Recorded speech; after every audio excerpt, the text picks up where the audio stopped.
Wala. Hindi tayo nasar ng mga yun Hayaan mo na sila. Ang malaga, napagod na sila kakalait sa atin.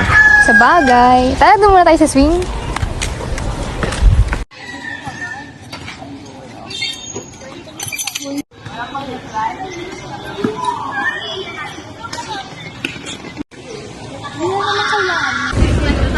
Huwag kayo mag-alala, hindi namin kayo lalaitin ng mga sarili.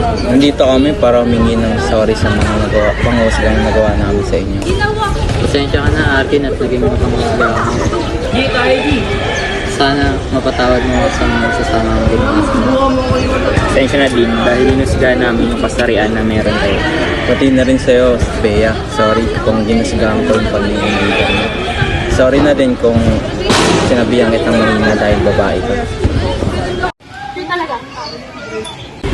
Mahirap magpatawad kapag grabing panghusga yung ginawa niyo sa isang taong wala namang ginagawa sa inyo. Kaya sana, pag pinatawad namin kayo, totoong magbabago na kayo. Hindi niyo na uulitin yung mga ginagawa niyo sa amin.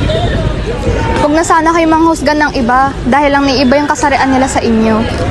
Wala naman sa kasarian yun nasa pag-iisip yun ng tao. Kung lahat ng tao sa mundo katulad nyo, ano na lang mangyayari? Yung napatawad na namin kayo, sana, magbago na kayo.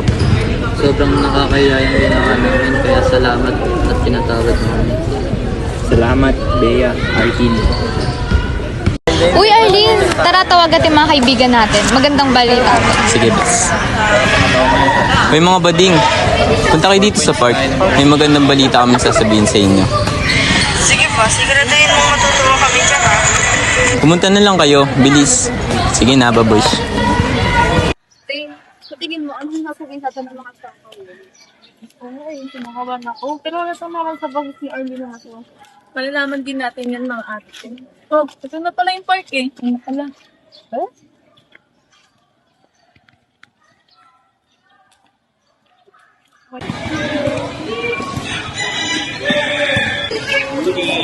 Ano pala mga Diyoso?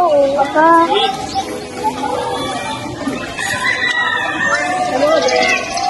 Hello. Mga pulis ko yan huwag niyo sabihin sa amin na hanggang dito binibuli pa ng kayo ng mga yun Ano tawanan niyo lang kami dito? Ito na nga mga tre. Kasi kanina, nakasalubong namin siya. Tapos nagtaka kami, kasi na basta hindi na lang. Hindi tinatawag niyo agad sila. Ang sama kasi magtanim ng gamit. Naku, magiganta talaga ako. Siguro hindi pwede iba ng ganun. Dapat sa mga yun, nahulog mo lang sa kanal bago patawarin Tama na yun mga tre. Gora na tayo.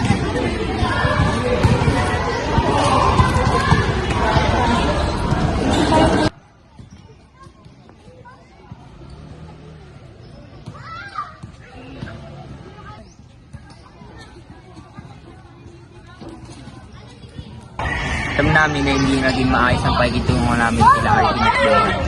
Pero promise, hindi na pagsulog namin ang pagiging tayo sa kanila.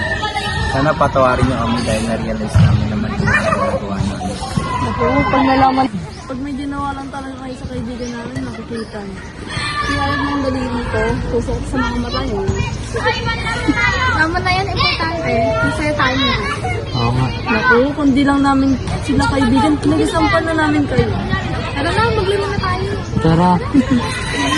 Uy, ice cream tayo. Hindi kasarian ang problema sa mundo, kundi kung paano mag-isip ang bawat tao.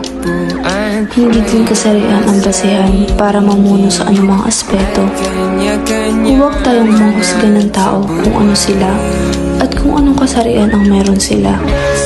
Matuto tayong tignan sila na parang isang normal na tao at hindi iba sa kahit sino.